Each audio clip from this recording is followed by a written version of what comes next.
Assalamualaikum warahmatullahi wabarakatuh. Hari ini untuk mata pelajaran KDTK kita akan membahas tentang penyimpanan dan atau pendistribusian alat-alat yang akan disterilkan untuk kelas 11 keperawatan.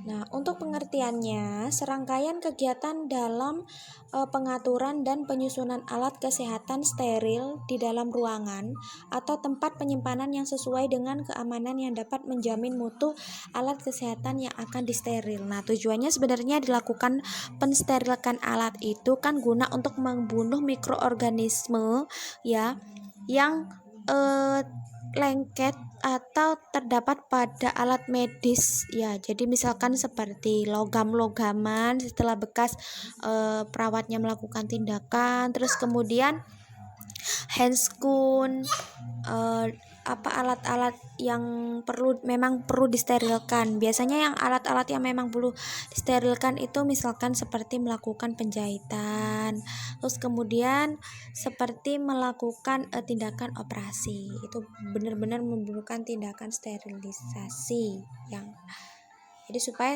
ketika alat yang sudah disterilkan kita melakukan tindakan kepada pasien, melakukan tindakan operasi, itu pasiennya tidak mengalami tidak mudah terkontaminasi oleh organisme lainnya. Nah, kalau alat tersebut tidak steril, biasanya resiko terjadinya infeksi. Nah, untuk alat kesehatan steril itu sendiri adalah alat kesehatan habis pakai seperti kasa dan lidiwaton. Jadi ini harus habis pakai itu langsung setelah dipakai langsung dibuang. Kemudian untuk alat kesehatan habis ulang ya, jadi pakai bisa diulangi lagi, itu kemudian sarung tangan atau selang. Tapi kita lihat dulu sarung tangannya ini masih layak nggak kita lakukan sterilkan. Takutnya resiko kan terjadinya bolong atau sobek ya. Jadi kalau misalkan untuk biasanya yang sarung tangan bisa disterilkan ini sarung tangan yang agak tebal ya. Jadi bekasnya sterilkan itu setelah kita lakukan tindakan, kita larutkan di cairan klorin, kemudian dicuci dan kita sterilkan, itu bisa digunakan lagi. Untuk alat kesehatan tidak habis pakai seperti instrumen linen. Jadi walaupun dipakai berulang-ulang itu tidak bisa dibuang ya, kecuali kalau benar-benar rusak ya. Instrumen itu kan dari logam rata-rata, kalau linen itu dari kain. Untuk tujuan penyimpanan itu mencegah kontaminasi, terus mencegah kerusakan, mencegah kehilangan, dan memudahkan pelayanan tepat dan juga cepat. Dari ketentuan umum penyimpanan itu harus ada kebijakan tertulis, pedoman, protap, dan pencatatan dan pelaporan. Nah, ini kalau untuk kita melakukan tindakan sterilisasi, mulai kita melakukan tindakan DTT alat ya, kemudian kita rendam di larutan klorin, kemudian kita cuci biar hingga bersih, kemudian kita lakukan teknik sterilisasi. Banyak sekali menggunakan teknik sterilisasi, bisa menggunakan autoclave, bisa direbus atau menggunakan dibakar juga bisa, tapi jarang sekali kalau dibakar itu karena resiko terjadinya kerusakan pada alat. Nah, kemudian kita harus paham ya pedomannya, teknik-tekniknya, jangan sampai sembrono. Terus juga pencatatan pelaporannya, apalagi tanggal sterilisasi tanggal segini. Nanti kalau misalkan perlu dilakukan teknik seminggu lagi kemudian atau bagaimana. Tapi walaupun alat ini steril tapi sudah lama sekali tidak digunakan, itu wajib loh ya tetap disterilkan, makanya dikasih tanda sama tanggal. Untuk lokasi penyimpanan alat kesehatan steril dekat mesin sterilisator yang ada 2 pintunya ya, masing-masing 2 pintu itu memiliki fungsi yang masing-masing. Kalau pintu atas itu biasanya untuk penyimpanan benda-benda seperti kasa steril dan juga handscoon, tapi kalau bawah itu biasanya seperti jenis-jenis logam dan lain-lain. Untuk akses terbatas langsung berhubungan dengan ruang pendistribusian ya, jadi alat sterilnya ini harus dekat dengan dengan ruangan yang memang untuk menyimpan benda-benda steril, jangan jauh-jauh ya. Untuk persyaratan ruang penyimpanan alat kesehatan steril itu adalah lantai dindingnya plafon, licin, tapak alur sudah melengkung, kemudian kondisi kebersihan bebas dari debu, bebas dari serangga. Ventilasinya itu kelembapan udaranya 35-37,5%, suhu ruangannya 18-22 derajat Celcius. Bisa menggunakan AC ya ruangannya. Untuk pencahayaannya minimal 100 lux dan juga kolon kumannya itu maksimal 200. Untuk perlengkapan ruang penyimpanan alat kesehatan steril itu ada pengukuran suhu, kelembapan dan juga tekanan. Nah, untuk simpanannya rak ini juga berlubang ya, ada keranjangnya, letaknya itu kurang lebih 40 cm lah dari lantai. Terus kamu memiliki lampu dan juga jendela tipis. Kemudian untuk metode penyimpanan alat kesehatan steril, ini penyusunannya ini kelompok alat steril, unit pemakaian dan juga abjad. Abjad itu yang ditempelkan itu bisa disesuaikan, jadi biar memudahkan kita untuk mengambil.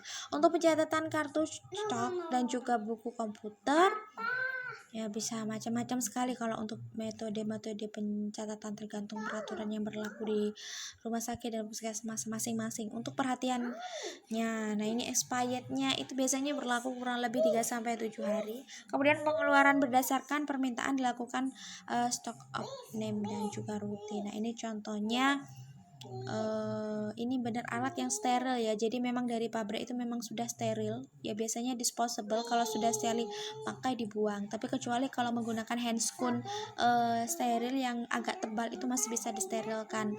Nah ini alat steril yang sudah disterilkan ini diberi kode ya, kasih tanggal itu dibungkus. Nah seperti ini.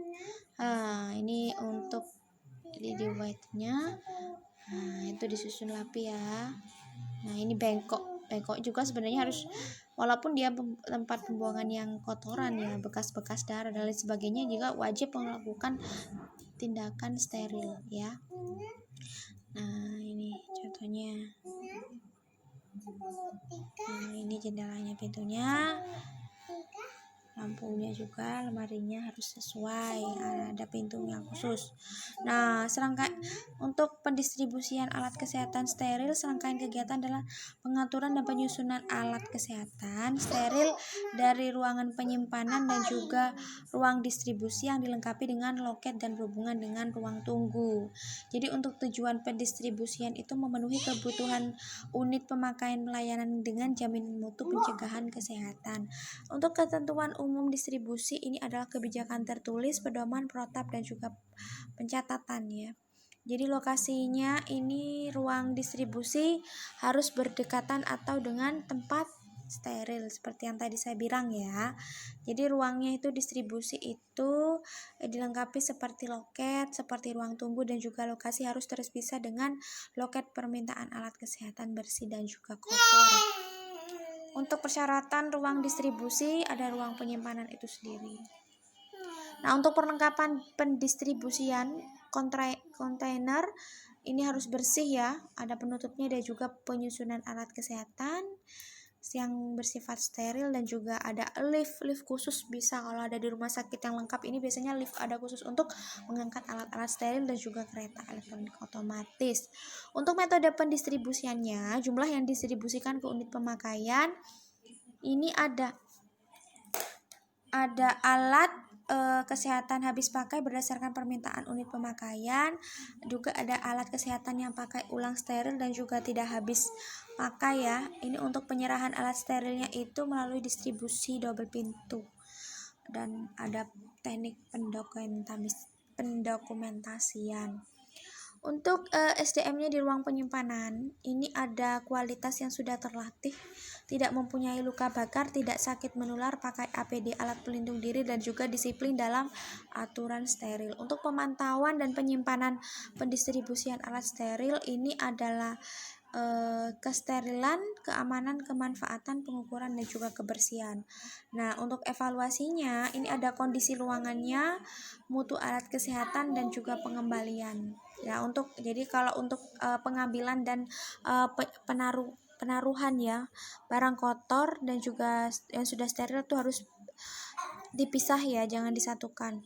Terus kemudian untuk kembalikannya ini penarikan alat kesehatan steril dari unit pemakaian karena tidak safety, karena pasien bila digunakan. Jadi benar-benar diseleksi, kalau sekiranya sudah tidak safety atau sudah kadaluarsa, itu perlu dilakukan tindakan sterilisasi kembali, atau alatnya kalau rusak tidak bisa digunakan kembali. Kemudian kemungkinan ini sebenarnya disebabkan ya, jadi kalau tidak safety itu gagal dalam transportasi, kemudian gagal penyimpanan, gagal dalam penggunaannya.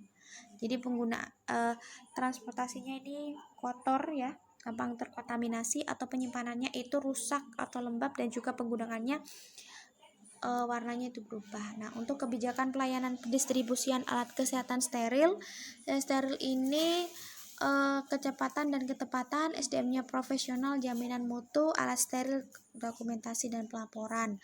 Untuk penyimpanan dan pendistribusian merupakan kegiatan akhir dari rangkaian kegiatan aktivitas pelayanan langsung ke unit pemakai dan juga kemitraan yang juga profesional. Nah, ini contohnya teknik pendistribusian ya, ada pengambilan dan juga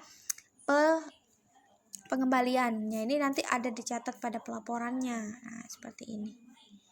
Nah, contohnya ya, bisa dipahami ya, itu ditutup tempatnya.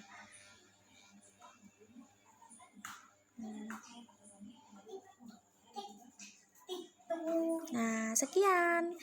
Terima kasih. Wassalamualaikum warahmatullahi wabarakatuh.